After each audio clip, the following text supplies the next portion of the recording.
Aku siapkan. Agar teman-teman sebelum belajar, alangkah baiknya kita berdoa menurut agama dan kepercayaannya masing-masing. Berdoa dimulai.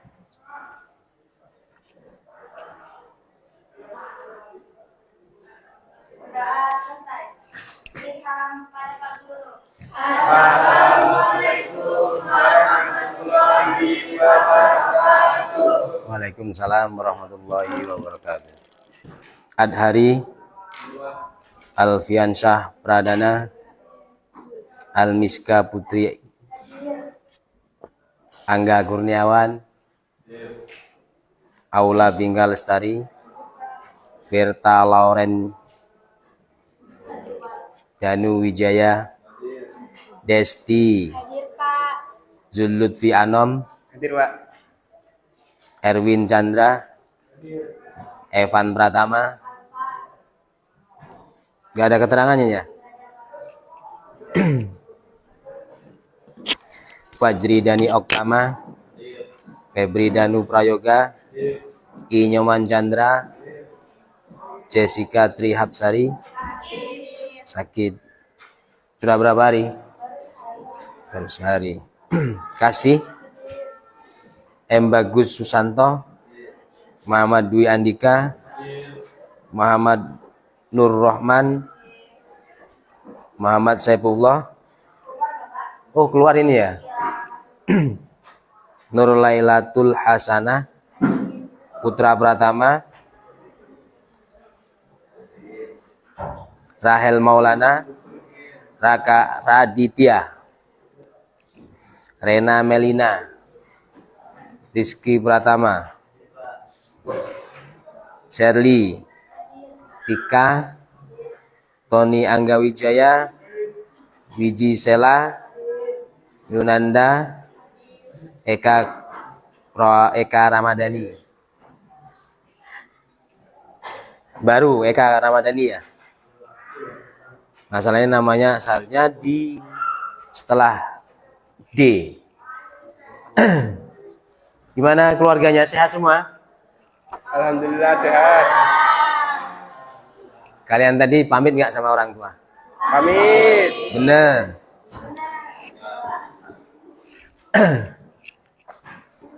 Karena ridhollahi wa ridhol walidi. Ridhonya orang tua, ridhonya Allah itu tergantung ridhonya orang tua. Nah, ridhonya Tuhan itu tergantung orang tua. Oke, hari ini kita belajar tentang teknologi jaringan.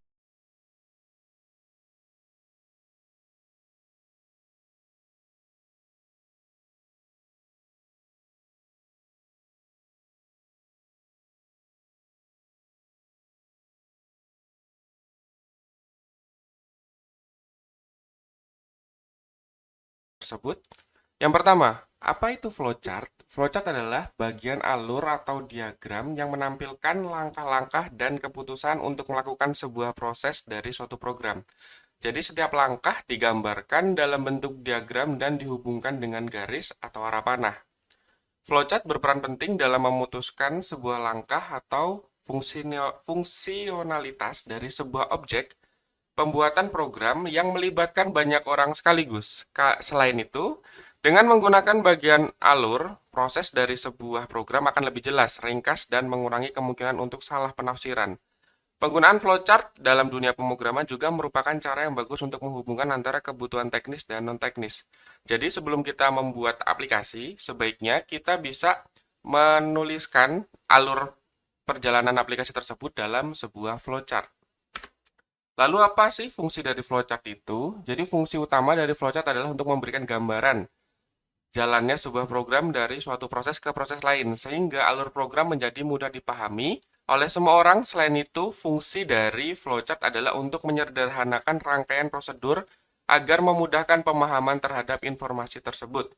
Jadi dengan flowchart, kita bisa memberi gambaran kepada user bahwa nanti program kita akan jalannya seperti ini. Oke, kemudian simbol dari flowchart adalah sebagai berikut. Yang pertama ada flow, yaitu garis. Itu ada arah panahnya, jadi ada garis, bisa ke kiri ke kanan atau atas bawah. Kemudian ada arah panahnya. Ini merupakan flow, yaitu simbol yang digunakan untuk menggabungkan antara simbol satu dengan simbol yang lain. Ini juga disebut sebagai connecting line. Kemudian ada lingkaran, itu namanya on page reference maksudnya. Jadi simbol untuk keluar masuk dalam menyambungkan proses dalam lembar kerja yang sama.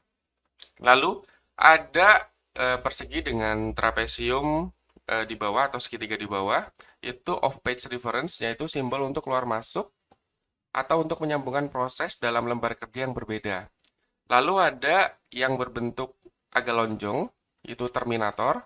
Jadi ini fungsinya untuk menandakan awal atau akhir dari suatu program. Lalu ada persegi, ini fungsinya untuk simbol proses. Jadi proses ini yang akan dilakukan oleh komputer.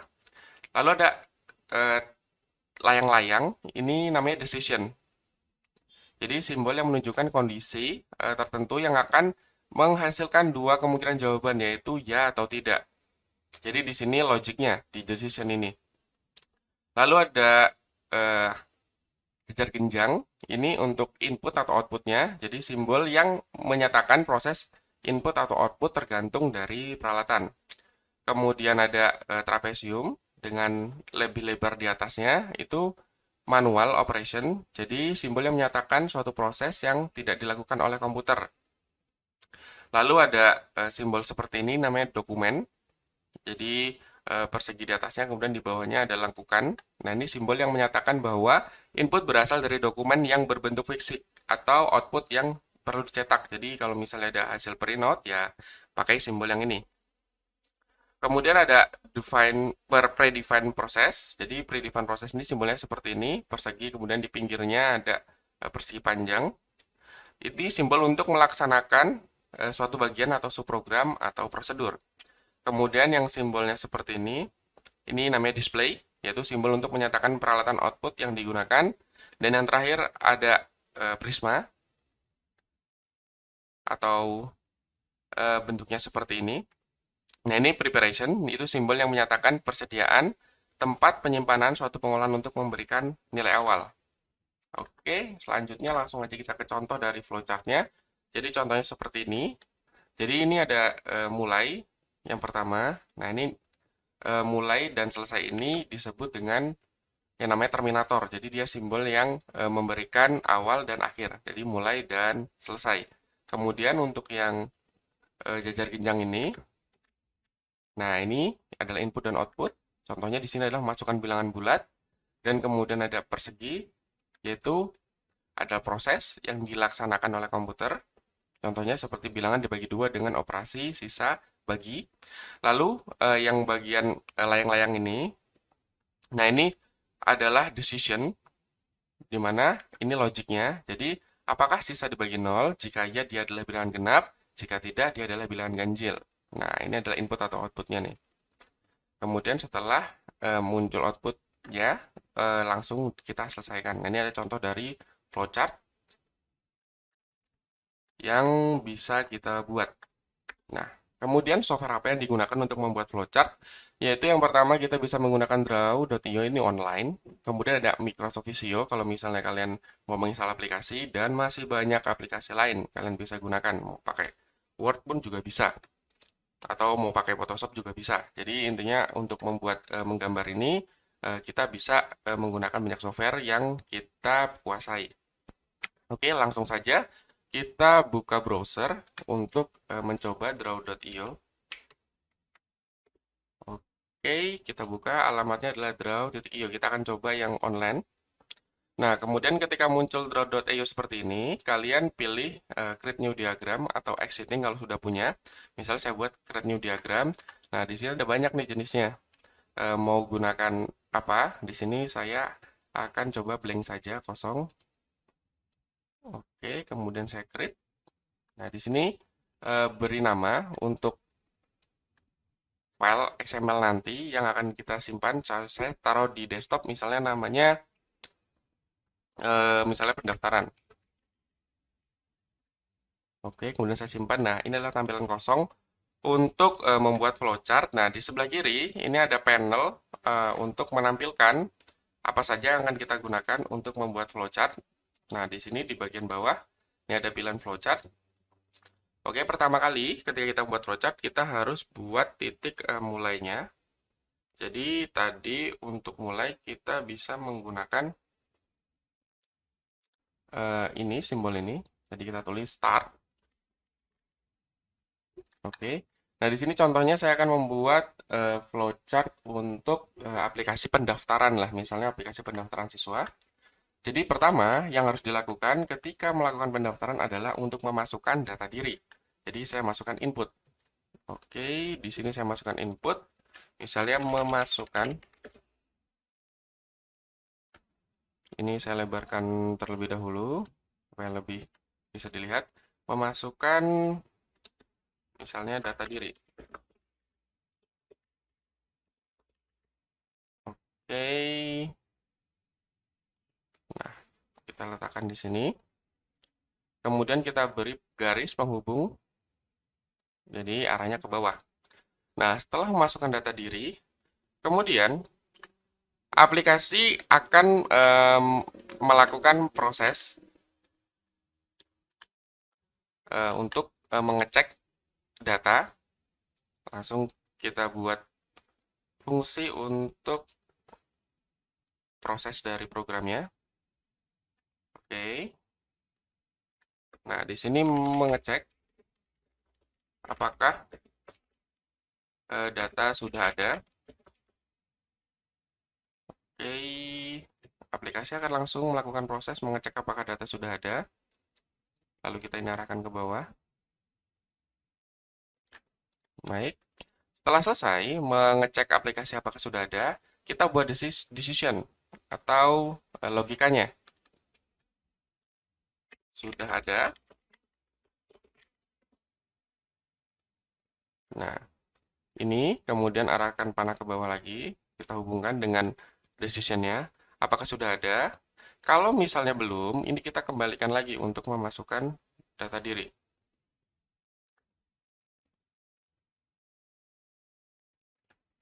Oke, ini kita geser biar lebih enak dilihat. Nah, kira-kira seperti ini. Ini kita berikan teks.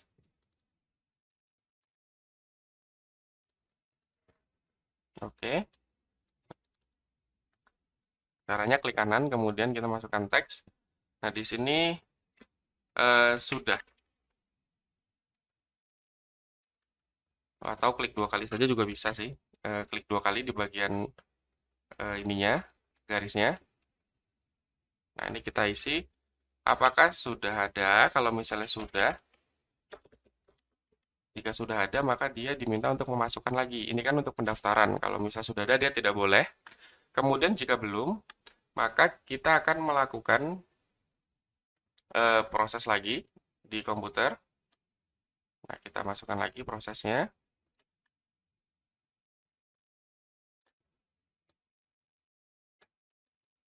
Oke, jika datanya belum ada, maka memasukkan data ke database. Ke dalam sistem aja, ke dalam sistem. Oke, jika belum ada, dia akan memasukkan data ke dalam sistem. Kemudian sama seperti tadi, kita arahkan ke bawah, dan kita klik 2 kali untuk memberikan teks untuk alurnya. Jadi jika belum, oke, jika belum, maka data akan dimasukkan ke dalam sistem. Oke, nah setelah data dimasukkan ke dalam sistem, kita berikan output. Outputnya kepada user yaitu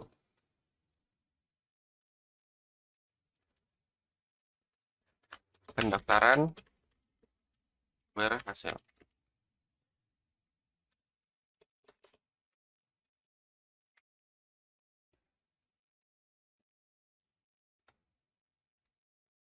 Oke, baik. Nah, kemudian kita berikan terminator kembali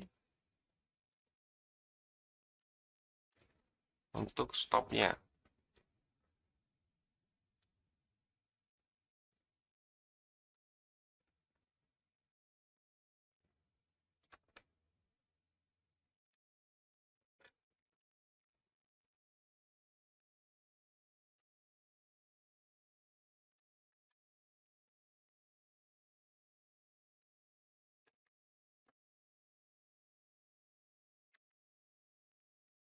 kemudian kita gabungkan.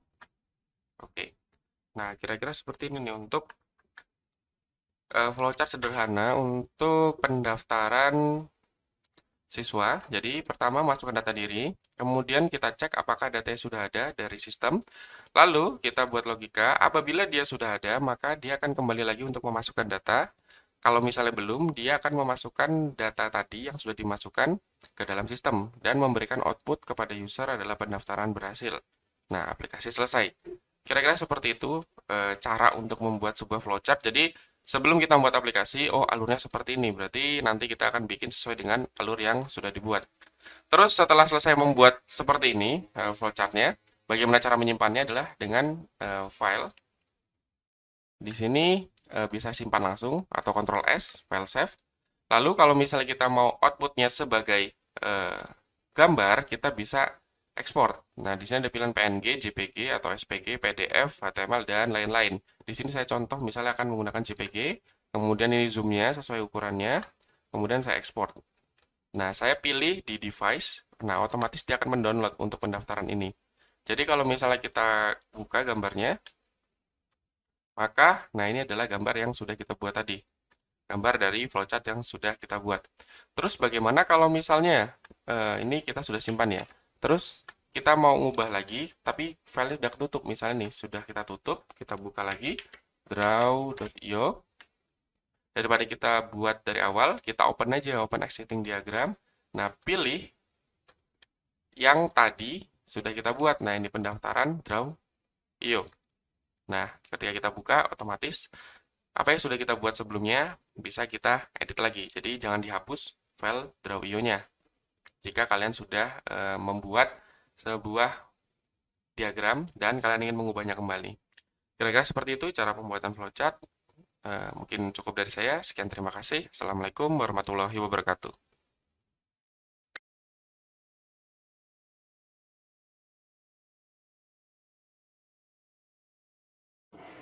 Assalamualaikum warahmatullahi wabarakatuh. Selamat datang di kelas online.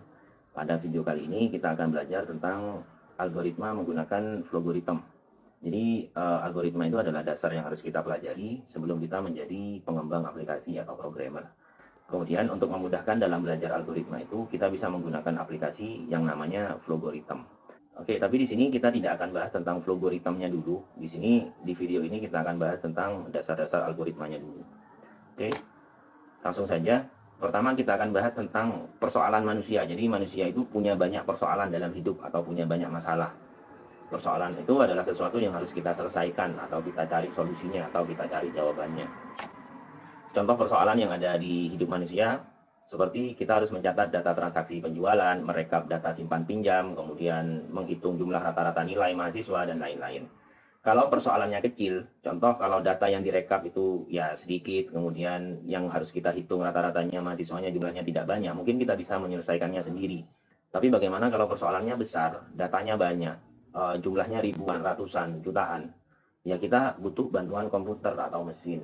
Tapi masalahnya adalah bagaimana komputer atau mesin ini tahu bagaimana cara menyelesaikan persoalan atau masalah kita. Kita tahu komputer itu kan sebenarnya adalah benda mati ya. Jadi komputer hanya akan melakukan segala sesuatu yang kita perintah. Terus bagaimana komputer ini bisa menyelesaikan masalah-masalah kita? Jadi yang perlu kita lakukan adalah kita menulis prosedur yang berisi langkah-langkah yang harus dilakukan oleh komputer atau mesin untuk menyelesaikan masalah-masalah kita. Itulah yang disebut dengan algoritma. Jadi apa sebenarnya algoritma? Algoritma itu adalah urutan langkah-langkah untuk menyelesaikan suatu persoalan. Jadi biasanya dalam komputasi atau dalam aplikasi, langkah-langkah ini akan memproses input atau masukan dan mengkonversinya atau memprosesnya menjadi output atau luaran. Jadi contoh, kalau kita mau menggunakan kalkulator untuk menjumlahkan dua bilangan. Biasanya pertama kita kan menginput dua bilangan yang mau kita jumlahkan. Jadi contohnya 10 ditambah 20. Jadi 10 dan 20 ini disebut dengan input. Kemudian setelah kita tekan sama dengan, input ini akan diproses dan hasilnya adalah 30. Dan 30 ini akan ditampilkan oleh kalkulator tersebut, dan angka 30 ini yang disebut dengan output atau luaran. Jadi sebenarnya algoritma itu adalah segala sesuatu yang berisi langkah-langkah untuk menyelesaikan masalah atau persoalan. Contoh, resep membuat makanan, cara merakit mainan, dan lain-lain. Oke, di sini saya punya sebuah contoh persoalan. Jadi kita punya gelas A dan gelas B, kemudian gelas A ini isinya teh dan B isinya kopi. Bagaimana cara menukar isi masing-masing gelas sehingga teh ada di B dan kopi ada di A. Jadi kalau langkah-langkah untuk menyelesaikan masalah ini saya tulis dalam bentuk algoritma, jawabannya seperti ini. Jadi kita perlu gelas tambahan yaitu gelas C, kemudian yang dari gelas A kita tuang ke gelas C, kemudian gelas B kita tuang ke gelas A, dan yang terakhir adalah gelas C kita tuang ke gelas B. Jadi langkah-langkah ini yang disebut dengan algoritma. Selanjutnya masalah yang kedua. Kita punya 2 ember isinya 5 liter dan 3 liter. Terus kita diminta untuk mengambil air 2 liter pas hanya dengan bermodal 2 ember ini. Solusinya bagaimana? Solusinya adalah seperti ini. Jadi kita isi penuh dulu ember yang 5 liter, kemudian kita tuang ke yang 3 liter. Otomatis nanti yang ember 5 liter akan tersisa air 2 liter. Oke, jadi ini adalah algoritma dari masalah yang kita sebutkan di atas. Kemudian masalah yang ketiga, bagaimana kalau kita diminta untuk mendapatkan air 4 liter dengan 2 ember yang tadi. Oke, silakan dicari sendiri dan ditulis algoritmanya. Selanjutnya kita akan bahas tentang instruksi dan aksi. Jadi seperti yang kita bahas, algoritma itu adalah kumpulan dari langkah-langkah untuk menyelesaikan persoalan. Dan sebenarnya langkah-langkah ini harus berupa instruksi atau perintah kepada aplikasi dia harus melakukan apa. Jadi dapat disimpulkan bahwa algoritma itu adalah kumpulan dari instruksi-instruksi. Kemudian setiap instruksi ini akan mengerjakan suatu tindakan atau aksi. Jadi contoh dari instruksi adalah isi ember dengan air, kalikan 2 dengan 5, tulis selamat datang, dan lain-lain. Jadi nanti kalau kita menulis algoritma, kita harus memastikan bahwa setiap langkah-langkah yang kita tulis berupa instruksi atau perintah. Oke, di sini ada 3 hal dasar yang harus kita kuasai ketika kita belajar algoritma. Yang pertama adalah runtutan, yang kedua adalah pemilihan, dan yang ketiga adalah pengulangan. Oke, yang pertama adalah runtutan atau sequence. Jadi instruksi yang kita tulis untuk program itu akan dieksekusi secara urus oleh pemroses atau prosesor ya, sesuai dengan urutan instruksi yang kita tulis. Jadi ketika kita menulis instruksi, urutannya itu harus sesuai, harus benar, karena kalau urutannya salah maka akan terjadi error. Jadi itu yang disebut dengan runtutan. Ketika kita menulis instruksi dalam algoritma, urutannya harus benar. Oke, contoh yang pertama, algoritma untuk tukar isi gelas. Jadi sudah dijelaskan di slide sebelumnya, kita punya gelas A dan gelas B. Kemudian yang A ini isinya teh, yang B isinya kopi. Bagaimana cara menukar isi masing-masing gelas ini. Jadi kalau kita tulis algoritmanya, maka akan seperti ini. Tuang air dari gelas A ke gelas C, kemudian dari gelas B ke gelas A, dan yang terakhir adalah dari gelas C ke gelas B. Ini adalah urutan yang benar. Kalau urutannya ini saya ubah, bisa jadi algoritmanya akan salah. Contoh, instruksi yang kedua ini saya letakkan pada instruksi pertama. Jadi yang pertama dilakukan adalah tuang air dari gelas B ke gelas A. Padahal gelas B dan gelas A masih sama-sama ada isinya. Yang terjadi apa ya? Nanti tumpah dan algoritmanya akan salah. Padahal instruksi yang kita gunakan itu adalah instruksi yang sama, cuma urutannya salah.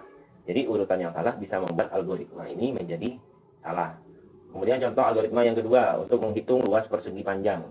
Jadi pertama, sebelum kita menghitung luasnya, kita harus tahu dulu panjang dan lebarnya berapa. Jadi di sini instruksinya adalah masukkan panjangnya dulu, kemudian masukkan lebarnya, kemudian baru hitung luasnya, dan kalau sudah tahu luasnya, kita tulis luasnya. Ini adalah urutan instruksi yang benar. Bagaimana kalau urutannya ini saya ubah? Hitung luas saya letakkan di yang pertama. Ya akan terjadi error. Kenapa? Karena kalau kita mau menghitung luas, kita harus tahu panjang dan lebarnya dulu. Tapi di sini, dalam kasus ini, kalau hitung luas diletakkan di instruksi yang pertama, berarti kita belum tahu panjang dan lebarnya berapa. Atau tulis luas ini saya letakkan di nomor 3, kemudian hitung luasnya saya letakkan di nomor 4. Ini juga akan error. Kenapa? Karena kita mau menulis luasnya, tapi belum tahu luasnya. Padahal hitung luasnya masih ada di instruksi selanjutnya. Nah, itu akan menyebabkan error. Tapi tidak semua mengubah urutan instruksi itu akan menyebabkan terjadi error. Contoh pada algoritma yang kedua ini, instruksi yang pertama dan kedua ini kita tukar. Jadi kita masukkan lebarnya dulu, kemudian masukkan panjang, itu tidak masalah. Kenapa? Karena dua instruksi ini tidak harus saling berurutan. Jadi boleh memasukkan panjangnya dulu atau boleh memasukkan lebarnya dulu. Jadi intinya adalah kalau kita menulis instruksi-instruksi dalam algoritma, urutannya harus benar. Tapi bisa jadi urutan yang berbeda, algoritmanya bisa sama-sama benar. Selanjutnya adalah pemilihan atau selection, atau dalam bahasa pemrograman biasanya disebut dengan percabangan. Jadi di sini tidak semua instruksi itu akan dieksekusi. ada beberapa instruksi yang hanya akan dieksekusi ketika memenuhi syarat-syarat tertentu. Jadi, ketika memenuhi syarat baru instruksi tersebut akan dieksekusi. Contohnya, jika lampu merah maka kendaraan berhenti. Jadi di sini kendaraan berhenti itu adalah instruksi dan hanya akan dieksekusi ketika kondisi lampu sedang merah. Atau contoh yang kedua adalah jika air mendidih maka matikan kompor. Matikan kompor ini adalah instruksi, tapi instruksi ini hanya akan dieksekusi ketika air sudah mendidih. Jadi ketika air tidak pernah mendidih, maka instruksi matikan kompor itu tidak akan pernah dieksekusi. Di program itu juga akan seperti itu nanti. Jika datanya sudah valid, kemudian jika nilai ini lebih besar dari nilai yang lain, kemudian jika nilainya adalah nilai bilangan positif dan lain-lain, itu akan ada percabangan nanti. Maksudnya, jika kondisi tersebut benar, maka instruksi yang mana yang akan dieksekusi, tapi jika kondisi itu bernilai salah, maka instruksi yang mana yang akan dieksekusi. Jadi seperti itu adalah pemilihan atau percabangan. Kemudian yang selanjutnya adalah pengulangan atau repetition. Pengulangan adalah instruksi yang dapat mengulang instruksi-instruksi yang lain dengan persyaratan yang akan ditetapkan. Contoh, cetak suatu kalimat sebanyak 100 kali. Jadi sebanyak 100 kali ini sebuah perulangan yang digunakan untuk mengulang instruksi cetak suatu kalimat. Atau contoh yang lain, aduk mie sampai matang. Sampai matang ini sebenarnya adalah perulangan yang digunakan untuk mengulang instruksi aduk mie. Jadi seperti ini adalah contoh perulangan. Dalam perulangan itu ada 3 struktur. Yang pertama adalah kondisi perulangan. Ini yang menentukan kapan perulangan itu akan terjadi. Kemudian badan perulangan ini berisi deretan instruksi yang akan diulang pelaksanaannya. Kemudian yang ketiga adalah pencacah atau counter perulangan. Jadi kalau dalam perulangan itu kita harus punya penghitung perulangan. Agar kita tahu bahwa sekarang kita berada di perulangan yang keberapa. Nanti kalau sudah melewati batas, program tahu bahwa perulangan ini harus berhenti. Dan yang digunakan untuk menghitung itu disebut dengan pencacah atau counter perulangan. Kemudian konstruksi dasar perulangan itu ada 3, ada for next, while do, dan repeat until. Untuk for next, biasanya di sini kita menggunakan perulangan yang sudah jelas. Kita mau melakukan perulangan berapa kali. Contoh, kita mau melakukan perulangan dari 1 sampai 4. Berarti kita akan melakukan perulangan 4 kali. Atau kita akan melakukan perulangan dari 1 sampai 10. Berarti kita akan melakukan perulangan 10 kali. Itu adalah contoh dari for next. Kemudian while do. While do adalah perulangan yang akan dilakukan selama kondisi bernilai true atau benar. Jadi selama nilainya masih true atau kondisinya masih benar, maka perulangan itu akan terus terjadi dan akan berhenti ketika kondisi sudah bernilai salah atau false. Kemudian repeat until. Repeat until itu sebenarnya sama dengan while do, cuma perbedaannya adalah letak pengecekan kondisi. Jadi kalau while do itu kita ngecek dulu, baru melakukan instruksi. Kalau repeat until, kita melakukan instruksi dulu, baru dicek. Contohnya seperti ini. Kalau while do itu, contoh instruksinya, ketika mie belum matang, aduk mie. Jadi di sini kita ngecek dulu apakah mie sudah matang apa belum. Kalau belum, maka kita lakukan instruksi aduk mie. Setelah diaduk, itu kita ngecek lagi apakah mie sudah matang. Kalau belum, aduk lagi. Jadi terus seperti itu kalau while do. Tapi intinya adalah kita ngecek dulu matang atau belum. Kalau belum, maka aduk. Terus seperti itu. Tapi kalau repeat until, instruksinya contohnya seperti ini. Aduk mie sampai matang. Jadi kita aduk dulu, baru dicek sudah matang belum. Kalau belum, kita aduk lagi. Terus seperti itu. Bedanya apa sih dengan seperti itu? Jadi bedanya adalah kalau while do ada kemungkinan perulangan itu tidak akan terjadi sama sekali. Kenapa? Karena dicek dulu sudah. Kalau ternyata tidak memenuhi syarat berarti. Oke. Untuk pelajaran hari ini ya. Karena waktunya sudah habis ya. Silakan bersiap-siap, berkemas ya. Kita pulang. Paham ya?